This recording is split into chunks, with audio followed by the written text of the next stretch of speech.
ঢাকাই ছবির জনপ্রিয় অভিনেতা শাকিব খানের এখনও অ্যাসিড টেস্ট নেওয়া হয়নি বলে জানিয়েছেন ওপার বাংলার জনপ্রিয় অভিনেত্রী শুভশ্রী। সম্প্রতি কলকাতার অনলাইন নিউজ পোর্টাল এবেলাকে দেয়া সাক্ষাৎকারে তিনি এই মন্তব্য করেন। গত ঈদে বাংলাদেশে মুক্তির পর গতকাল শুক্রবার কলকাতায়ও মুক্তি পেয়েছে শাকিবের নবাব।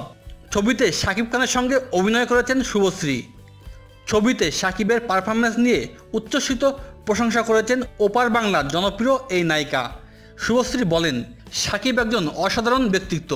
তিনি বাংলাদেশের সুপার ডুপার হিট অভিনেতা, তবে তার মধ্যে কোনো আলাদা ভাব নেই। কাজের প্রতি খুবই ডেডিকেটেড। কাজ ছাড়া সে কিছুই বোঝে না। সেটে অন্যদের সঙ্গেও খুব কম কথা বলে, তবে শাকিব যেসব কথা বলেন তার পুরোটা জুড়ে থাকে তার কাজ ও পারফরম্যান্স কীভাবে ভালো করা যায় তা নিয়ে। তারপরও ওপার বাংলায় শাকিবের অবস্থান তৈরিতে আরও সময় লাগবে বলে মন্তব্য করেছেন শুভশ্রী।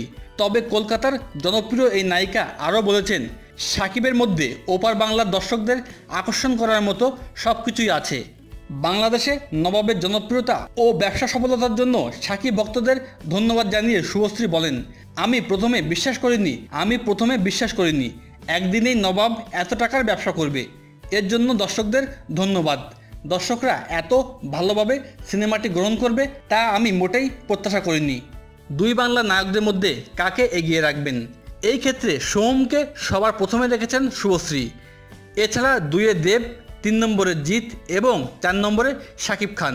তবে অভিজ্ঞতা, কমেডি, অভিনয়, অ্যাকশন সব কিছু মিলিয়ে আবার 1 নম্বরে রেখেছেন ওপার বাংলার জনপ্রিয় নায়ক জিৎকে।